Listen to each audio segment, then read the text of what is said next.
Jenny, thank you so much for agreeing to come on. I know you probably were like, this is a crazy email to get going. Hi, December seems to be Authors Month. I need one more author to fill it up. Can you come on? It was a wonderful email to get.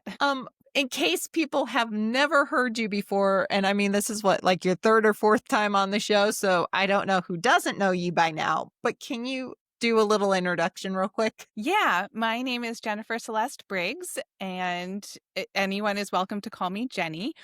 I wrote a book called Watching Sarah Rise about running a home therapy program, a Sunrise program for my daughter Sarah. The Sunrise program has actually recently been rebranded as Do Autism Differently to help people know what it is as soon as you hear the name, instead of a lot of times if you hear Sunrise program, everyone says, well, what is that? It is a program that parents learn to run for their kids to really help them with social connection, language, comfort with interaction and eye contact, but never forcing it. So it's really following the child's lead with love and support and not ever stopping a repetitive behavior. And it was tremendously helpful for my daughter, Sarah. I started it when she was 4. Now she is 18 and talks a blue streak. And we actually are working to remind her when it's appropriate to listen instead of talking, which is phenomenal for someone who did not start talking until she was 4. I mean, I keep telling parents because they're like, Leta talks a lot once you get to know her. And I'm like, yeah, she didn't start talking till she was 6. And they're like, how did that happen? Yeah.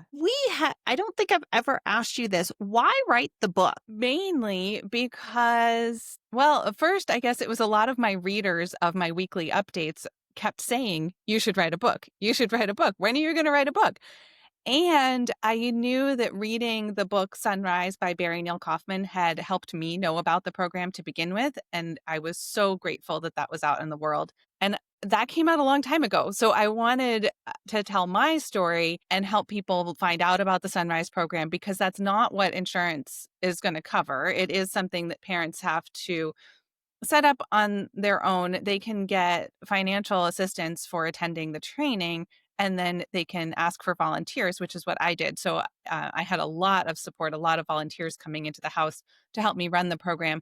But I just wanted to get the word out there that there is a different way of helping people with autism or other challenges that really focuses a lot on supporting the parents to help them become clear and present and uncover their most creative selves and really follow a child's lead without stopping the repetitive behavior. Because a lot of therapies that are out there are trying to stop the repetitive behavior or the repetitive talking instead of saying, oh, let's follow that. That's our doorway in. We have discussed this in a couple podcasts. That's one of the toughest issues we have with parents in the studio, because ribbons is the number one thing in our classes. Almost every single class has ribbons involved now, because one of our students loved ribbons. We brought some in for him, and all the other kids were like, I like ribbons. And parents are like, but this is ballet class. And we're like, but they're learning. Yes. And they're like, but that's not what I was told. All my neurotypical friends are like, no, they have to do it this specific way. And we're like, maybe not. Yes, I totally get that. Now it's ballet with ribbons. We actually used ribbons a lot in the Sarah Rise room. I called my program Sarah Rise, and Sarah loved ribbons. And you can use ribbons to be anything. Like, sure, it could be a traditional ribbon, like, hey, you won like first place, or it can be hair, or they can be wrist bangles, or rain, or food, like anything you can imagine. We do have one class where it's, well, with you and scarves, we have a couple classes that it is scarves, not ribbons, but they're close to the same thing. And a couple of our girls, they come in, and the first thing our teacher is doing is putting the scarves over their head and going, which Disney princess are we today? And the one sitting on the couch over there is usually somehow putting the scarves into her braids and dancing with scarves in her braids. What? It's hard to keep them in my hands. It's so I love that I it. have a difficulty grabbing this thing in my hands. As a plus, I just like it. I love that idea. There's nothing wrong with it, but that's one of the things that we have a problem with the parents is they're all like, hi, my child is not doing this typically. And it's like, hi, your child is neurodiverse. Yes. What was probably the hardest thing about writing the book? Was there like one chapter that you were like, this one was the most difficult to sit down and write? I think the hardest thing was grappling with how to tell the story when I wanted to be thematic and chronological at the same time. And I think somehow, with a lot of help from my editor and my husband, I roughly pulled that off or would return to themes actually of Halloween. So, um, or things about Sarah's eating sort of came up at the beginning and then at the end revisited. But that was where I was really struggled to even get started with the book, because I kept being like, well, how do I enter into our story, because I want to tell it all at once, like just open my mouth and have the whole story pour out all at once, but you can't. You have to go a thing by a thing by a thing. So I think it was that, and realizing I couldn't say everything. So one of my drafts was probably twice as long as the finished product, and I just had to cut and cut and cut, and I would try to cut out an individual word here and there to be like, well, if I just cut out enough words and maybe make composite words, then I'll get under the word count. It's like, no, I think I have to cut out an entire chapter or a whole story, which I loved some of those things, and they still had to go to make it better. I have told a few of our board members, if you would like shorter emails, maybe someone needs to edit my emails for me. It is really helpful to have other people's eyes and thoughts to help writing become more concise. It is. And with my autism ability to info dump everything at one point in time, some of the emails the board gets, I'm like, yeah, just use What AI do you and it'll mean tell you. one point in time? You info dump every time. Hell, we could just be doing one simple conversation about what ice cream are we getting, and you could go into a whole thing about how we did the whole. Oh, hey, okay, no drugs. Okay, we need something else. The ice cream. And the belts. Make the Navy completely and totally destroy people if they touch the belts and the ice cream. So when to shut up did not happen to work in my speech therapy, obviously. I'm sorry, did you say when to? I love you, Mom. The only time I get to not hear a full-blown conversation about history or anything that counts as schoolwork just being in the same room as you is when I go to bed. In my, bed, but you aren't. Well, it's great that you both have so much to say and share. I think that is really, you can always pare things back, but when you're starting with nothing, it can be hard to fill the page or the air or the space. So better to have something to say than nothing, I think. Oh, yeah. She's just I talk less than her. so when she was going through speech therapy, and I'm probably sure you never told any of Sarah's speech therapists this, the number They of speech. just told me that I had to talk and that I couldn't just sit there in silence, nice, peaceful silence. Can I say what they told me? Aren't you going to be excited when she learns to talk? And I'm like, I'm sure my parents were going to be excited when I started speaking where they could understand me. And then they said, shut up half my life. Oh, no. There is that fun part of once you learn the English language, you just kind of jibber jabber. The book is amazing. I think anyone who hasn't read the book needs to go out and read the book. I am starting to tell a lot of our parents, and it's going to come out in one of our studio emails of, hey, if you're looking for books to read, this is one of those books that could help you as a parent. What has been the reception like when people talk to you and are like, oh, you're the writer of this book. This is what I thought. It's been really positive, and it's been aligned with what my deepest dream for it was. I knew that my initial target audience was other parents of kids with special needs who might be feeling alone, crying in their kitchen, struggling. But I also really hoped it would appeal to a wider audience of parents in general, or just anyone being a human dealing with living, because living has challenges and we all have to move through our feelings. And I write about how I moved through my difficult moments and how I found support. And that's been the feedback that I get from people who maybe aren't parents of kids with special needs or aren't parents at all. And they all say that they learned things and it was helpful. I know, I came at her autism diagnosis slightly differently than most of the parents we talked to. I had my diagnosis. I was neurodivergent as a kid. So when she got the diagnosis, it was like, okay, I know there's tough times ahead of us. I'm pulling in this group of experts that I've known for years who are all also autistic so that I have my group around me. And most other parents, the first time they hear the words neurodiverse or autism is when they get that diagnosis. Yes, I can I can relate. I almost think it's like I knew that my kids would need glasses because you look at the family history and it's like, oh, of course. So then when Sarah did need glasses, it was not a surprise. It was a surprise for Sarah to have any developmental challenges and then to get the autism diagnosis because that was not something in my family at all. And that's been a journey that I think has been a gift because in so many ways, but about my understanding of what it means to be in the world and sort of deserve to take up space because I always felt like I need to get A's, I need to do the best job and always be getting praise for my work to basically earn my right to exist. And it's not that my parents were ever saying that. I think it's just in the air, the societal air that all of my family for generations was breathing and living in. And then to have Sarah be outside of that so much and be like, oh, wait a second. Maybe you can deserve to exist and breathe your air because you do exist and breathe air and you are spreading joy in the world and you don't have to be able to understand math or history necessarily to the degree that I thought I needed to bring joy, bring love and be a totally worthwhile person. It really I continue to work on being kinder to myself and saying, I maybe I could just be me and love what I love.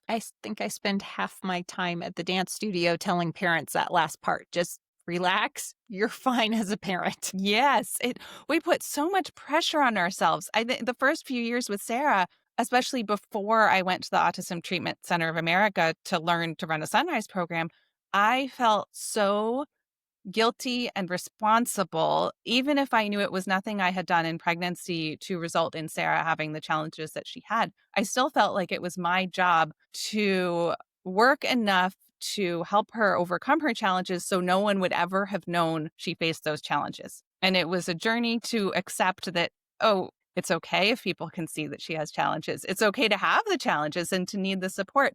And maybe we all do. It's just not as obvious what everyone is dealing with, and some certainly need more support than others. And I think that's one thing I love about the book is as a parent, there's if you're in the neurotypical world, there's a lot more stress, I think, than those of us who grew up in the neurodivergent world where we're like, okay, that's just you. Now I need to unmask so that I can be a better role model for you. But the neurotypical parents, you're coming into a world you don't understand, and most of your friends and your family have never done. And suddenly people seem to be judging you for the kid having a meltdown. And we had a parent yesterday who was like, my kid's not work yesterday, Tuesday, going, my child's just not being perfect. And I'm like, oh, you are lucky I showed up today because I am in full meltdown mode. If anything, like a pin drop strong, you are going to see what happens when the 44-year-old has her autistic meltdown. Yes, I am so glad you mentioned the parent meltdown because I am not autistic, but I do have my own meltdowns. And when Sarah and I coincide, especially like our periods are in sync and we're leading up to it. And it's like the pressure building before a thunderstorm. And as soon as the storm hits or our periods start, the barometric pressure will drop. It'll be okay. But even knowing, okay, this is what we're going through, we still have that challenge. And boy, we want things done the way we each want things done, and we each can think we're right, and we can clash, and it's the fireworks. And then, 5 minutes later, we're hugging and we're saying how much we love each other and we're sorry. But I think there's so much pressure on parents to like magically know what you're doing as soon as you have a kid, whether they're neurotypical or neurodivergent, and to keep it all under wraps, to like be calm and be able to handle it all. And we can be triggered just as much as our kids. I will say this because it happened outside of one of her sessions with her developmental pediatrician or, appointments. But we were getting coffee and he about had a full meltdown over something his children who are my age did. And I'm like sitting there going, yep, it's nice to know that the autistic meltdowns never go away with age. And he's like, yeah, we need to explain this to parents. And I'm like, they don't go away. They just stay there and you're okay with it. Because if you can be a developmental pediatrician with 18 years in med school and still have them, we're good. Yes.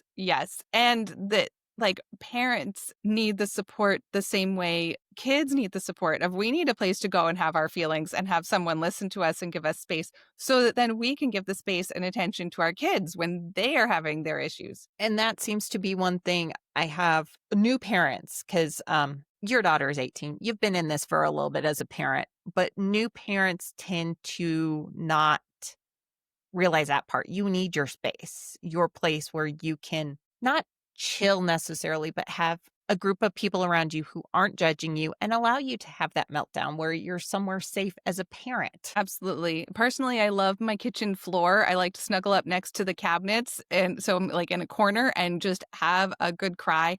And even my kids are okay being around that. And I think it's good sometimes to model that I have feelings and have to move through them. So I'm not always the calm, happy one and, oh, they're the only ones that have feelings. No, they see me have feelings about all sorts of things and they come and bring me tissues or sit and give me hugs. And it's those moments where I think, oh, I really must be doing something right if I've raised these kids who know that if someone's upset, you just come over and sit with them. Lita does not like giving hugs, and there's days she'll be like, "This is just out of pity, Mom. This is a pity hug." Oh, well, Sometimes that's a you're huge just gift. so- What? Sometimes you're just so emotional, I have to give you a hug out of pity and tell you that I'm giving you a hug out of pity. A million times until I stop hugging you. I just have to give you a hug out of pity, mention that verbally that I'm giving you a hug out of pity, and then when I stop giving you a hug out of pity, I just keep on mentioning that I give you a hug out of pity. That's one of the things I love is that you're coming at this from a parent perspective of not judging yourself completely. Does that make any sense at all? It does make sense. And it's been this really, well, ever humbling journey as all of life is. But, I feel like I'm often talking about and writing about the importance of giving space for our feelings and not needing to be perfect. And yet that's the very thing that I am struggling and continue to struggle to learn for myself and need to remind myself over and over to not fight my feelings and that it's okay and it's okay not to be perfect because I'm still trying to be the perfect parent, no matter how many times I realize I can't be. A lot of times when you read books from the autistic or from the neurotypical parent view, it's parents looking for what caused it. It's parents looking for something to blame. And you never do that in the book. You're not blaming parents. You're not blaming whichever red dye 40, Tylenol, whatever the current thing to blame is. You're just like, my daughter's autistic. Yeah, and she does have a genetic diagnosis that does sort of explain her challenges and the autism. And I think having that did make it easier to say, okay, it wasn't something I did. I think even if people don't have that explanation, it doesn't. Well, maybe it does help. I'm thinking like people are always trying to have a reason, an explanation for whatever life event or hardship you can't explain, right? It's really hard to sit with something and allow it to be when you can't explain it. But it's definitely not their fault. I can mention that. Yeah. Yeah. All the science doesn't show. But that's the thing is even it wasn't never in the book are you like, this is something I caused Sarah to have, or my husband, or my mom, or my mother-in-law did something wrong that caused Sarah to have this. I did struggle with feeling like, was it something I thought? Because in college, when I read Sunrise by Barry Neil Kaufman, I thought, wow, that was so amazing. I would love to run a Sunrise program someday. And it's like, oh no, is that why? Well, maybe in some bigger context, you could say, or maybe it just happened. And thank goodness I had read the book so I knew that it existed. Also, I don't think this is Marvel Comics or DC Comics or any comic book. That is Meaning? Leta autism for you didn't cause it by thinking it. Got it. Or maybe it was just the universe trying to go, hey, this is coming up. You need to know about it. That could be. I do.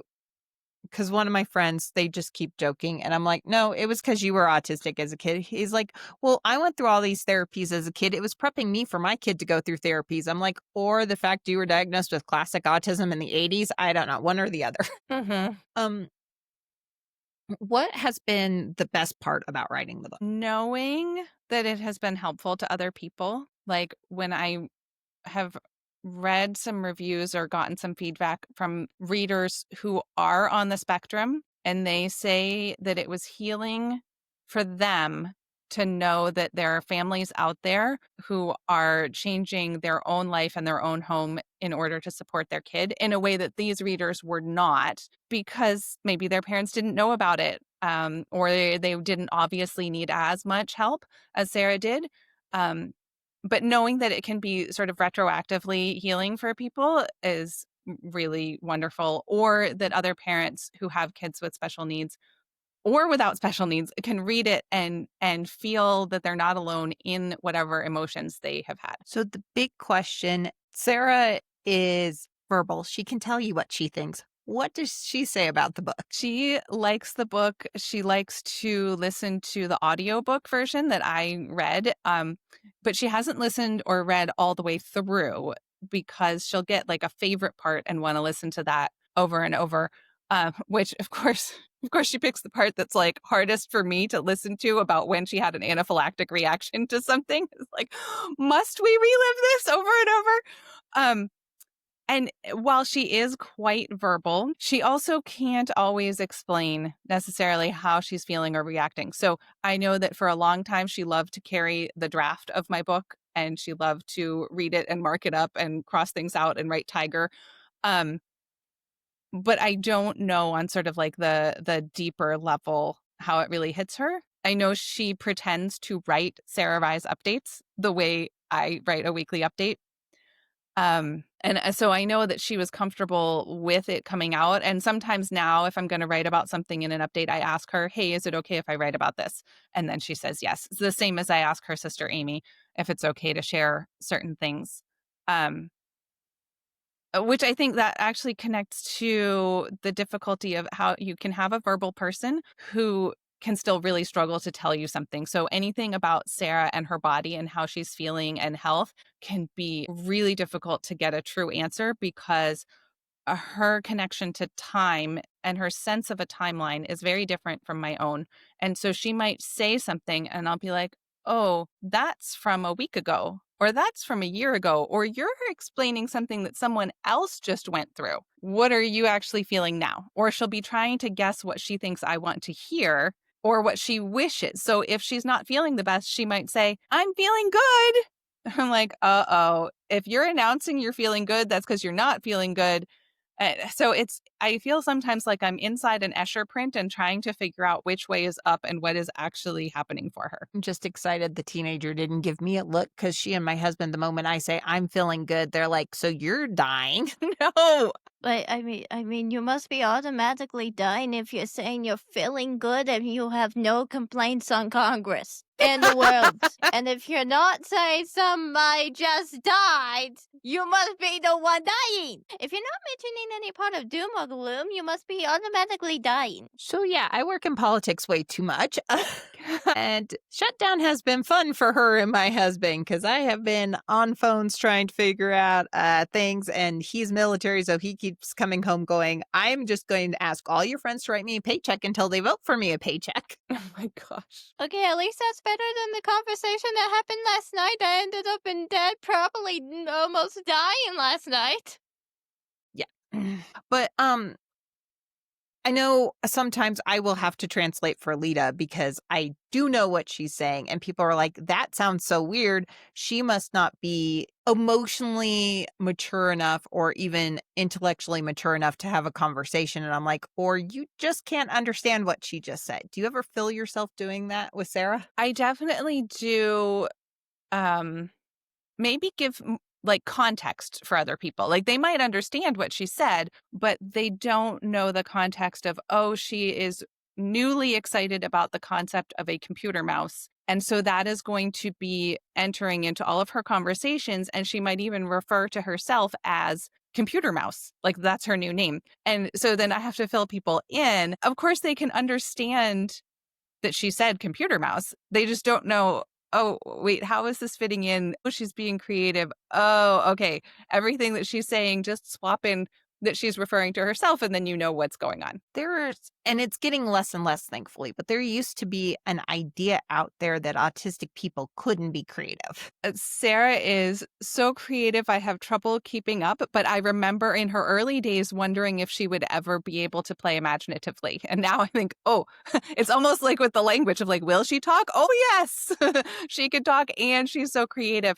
And that actually connects to assertions or beliefs out there sometimes that autistic people maybe can't read emotions of other people. And actually, Sarah is so tuned in. I can be trying to mask my emotions and she will know. She absolutely can tell if I am frustrated or sad or mad or upset for whatever reason. And she'll ask why I'm feeling. And then I can explain and she can handle the explanation, even if it's about her and the situation. It's much better to tell her honestly than to say, oh, everything's fine, because she knows. I think some of us older autistic people who were children back in the day, I went through therapies where I spent time learning how to mask my emotions because I needed to not have big emotions. I needed to not have let people know that I was mad at them or that I was upset with them or that I was sad. And I think that may have, once we all grew up, we all knew how, okay, so my entire job is to make you happy. I mean, I even had a therapy session once a week to learn how to be someone's friend by being exactly who they wanted me to be. Oh, man, that's hard. This was standard procedure in the 90s. And I'm like, Okay, can we at least make it where we teach neurotypical people to, I don't know, have empathy? Yes. Because I feel like you need it. I'm sorry. I feel like you need that empathy. Go use that. Just saying. And it's why I get animal emotions way better than human emotions. but I kind of wonder if that kind of plays to the, oh, we have no Oh, emotions. and Yeah, we we have had them. 21 minutes. We had them. We just learned how to mask them. Mm-hmm. Yeah. And to the point of can we teach neurotypical people? Yeah, I think, and maybe that is what the Sunrise program is about. And in terms of like me training volunteers of like, hey, let's give Sarah space. Let's give her time, like 20 seconds to answer a question. And let's watch what she's interested in doing or talking about and match ourselves to that instead of asking her to come over to whatever we're interested in. And I was going to ask that with some of the autistic and neurodiverse people who are coming up and going, this helped heal me. Did you ever get anyone going, it was so amazing over the fact that you allowed her to have her emotions, to have her interest? Just in terms of the feedback I got Yeah. Like, did about that help them heal that there are parents out there who are like, yeah, no, you can have your interests? I think so. And I think it was even helpful for me and the volunteers who are neurotypical for themselves to be like, oh, if I can give Sarah the space and the love for exactly who she is with anything that might be labeled an imperfection, maybe we can all do that for ourselves. So helpful for everyone across the board, no matter what diagnosis they have. It's going to sound weird, but I kind of think if we could, and I know it's not the Sunrise program anymore, but they just rebranded and it's going to take me a while to Yeah. Oh, me too. if Sunrise, if Montessori, because they're very close together. She's excited because that was her favorite school system was when she was in Montessori, and that helped her go up or get better and not better, but like get better at understanding who she was. Mm-hmm. Because it was, kid led, it was student led, which is very close to Sunrise is kind of like having your own little Montessori in your house. It kind of would be helpful if we like brought this into teachers sometimes, I think, and go, hi, have you seen this? No. She's like, nope, nope, nope, nope, nope. She gets to hear me What? complain No, about I IEP. accidentally pressed the button. It Oh, was I think That's okay. it's a tricky thing when you're suddenly dealing with a class of maybe 25 students or even 10 or even 2. I had the advantage where, as my husband said, I was running a nonprofit with a clientele of 1. And so everything could be focused around Sarah. And we weren't trying to balance 2 people until she was ready. And then we brought her sister, Amy, into the room. And even that was tricky sometimes to be like, oh, I'm almost playing 2 games at the same time. And I have to be really on and really creative to try to bring these 2 people together. And if you added a third and a fourth who might all need different things, and some might like big celebrations and some might want no celebrations, that is going to be kind of tricky. But I think where teachers could learn something is the idea of saying, let's give these kids longer to respond. That's the only thing I ever ask for on Sarah's IEP, is that people give her 20 seconds to answer. And let's figure out what they need to help regulate and give them that support instead of shutting down whatever repetitive thing they might be doing that they need. And there's a lot of dislike of teachers sometimes from the special needs families, but they're not getting the support they need from the administrations a lot of times. I've been in meetings where teachers have had a child for the entire year, and I'm sitting there going, so why haven't you followed the IEP? And they're like, what IEP? Oh my goodness. And it's like you said, there's 30, 35 kids in a class. I think sometimes it's not just each kid needs their individual thing. You're never going to be able to get that in a public school classroom. But hey, I need to work with the kids on empathy, I think might be where some of the stuff from the Sunrise program, like you said, let's give Sarah extra time. I mean, even Amy, your typical daughter, to use the traditional wording, she had her own needs, correct? That's right. And she's a very different personality from Sarah, which meant I needed to learn and still need to learn, how do I support her best and who she is. I think sometimes we focus so much on, and I know Lita's tap styles in my autistic life, we are going to focus on the autism. That's where we're focused. But I think sometimes outside of the world, in the neurotypical world, they focus so much on the neurotypical kids don't need anything like the neurodivergent kids do, to the expense sometimes of those neurotypical kids. Yeah, understandable. And I think Amy also benefited from extra time. Like, a lot of grown-ups will go to little kids and ask them something and give them approximately 1 second to answer before they move ahead. And it's like, oh no, everybody needs a little bit of time to figure out, oh wait, what did you just ask me? Or what do I think? Um, and Amy, growing up in a Sunrise household, then had a lot of support. Like, the people who would volunteer to be with her while someone was with Sarah were following Amy's lead for a lot of it and giving her attention and support. And I think that was a real gift that I didn't expect we would get with setting up the program for Sarah. I was thinking, oh, I'm feeling guilty. We're putting all this attention on Sarah. But actually, it allowed me to give Amy more attention than if I hadn't had that support. And that was going to be one of the things that I asked, because I know I was in an IEP meeting. She doesn't have IEPs. I do it for other people, so I can be the mean person, right? The parents get to be the good guy. I get to come in and go, you're idiot, sit down, shut up. I'm letting you know what's wrong. Because by the time it gets to my desk, it's bad. They had a neurotypical child as well, and they were saying that they were having problems with spelling. And I looked at the teacher and went, well, what's going on with the spelling with the neurotypical child? And she's like, yeah, she can't do her spelling words in the 45 seconds I give them to do their 10 spelling words. And I'm like, Maybe that's the per issue. word? No, all 10 words need to be done from memory in 45 seconds. And I'm like, are any of your children passing that? And she's like, no, they seem to all be failing their spelling test. I wonder Can why. we start putting these teachers through the torture their students are going through? Because I'm sorry, if you like having fun torturing children, how about we make you go through the same torture? And don't you dare tell me they don't know they're torturing the children. I don't care if they don't know it. I don't care. She had based the time off of what it took her to write the spelling words down. You mean Oh. full-ass grown adult. You mean a full-ass bullshitty grown adult. Well, and I think It's bullshit. teachers are probably feeling pressure in the same way a parent feels pressure of like, oh, I have to make sure that my kid is meeting whatever milestone. I think teachers feel pressure that they have to have their class ready for whatever standardized test or whatever the administration is asking. So it's like it's a bigger problem of a lot of people feeling stressed and anxious and responsible for things that maybe no one can actually control, or they could, but it's in the way of needing to allow more time, but they might feel like they don't have that more time. That was where I was going with some of this. It was what I was trying to get across before she got so crazy. 15 Give me 2 minutes. seconds. Thanks. I think some teachers could read the book and not take away, oh, this is what I need to do for my neurodiverse kids, but maybe even, hey, I need to not judge myself so much. Yeah. And I think I really had to learn that it was okay for me to have feelings that I judged as the most terrible ever.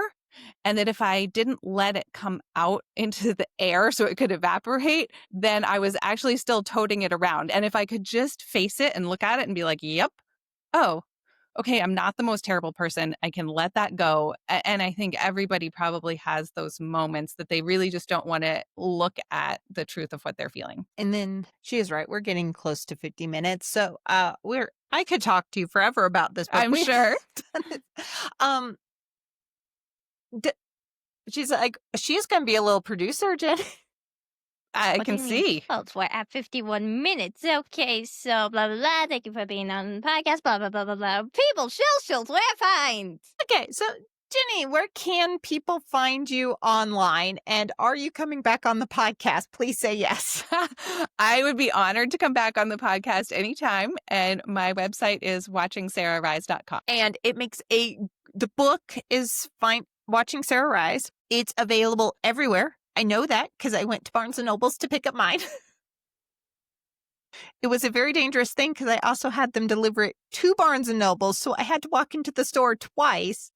I may not have just walked out with your book. I know how that goes. Where else can they find your book? It is available anywhere books are sold as a paperback. People can also get it for their Kindle or any e-reader. And it's available as an audiobook anywhere people like to go for their audiobooks. And it is me reading it. I always love it when it's the author reading. So we've already hit on this a few times, but who exactly is the book for?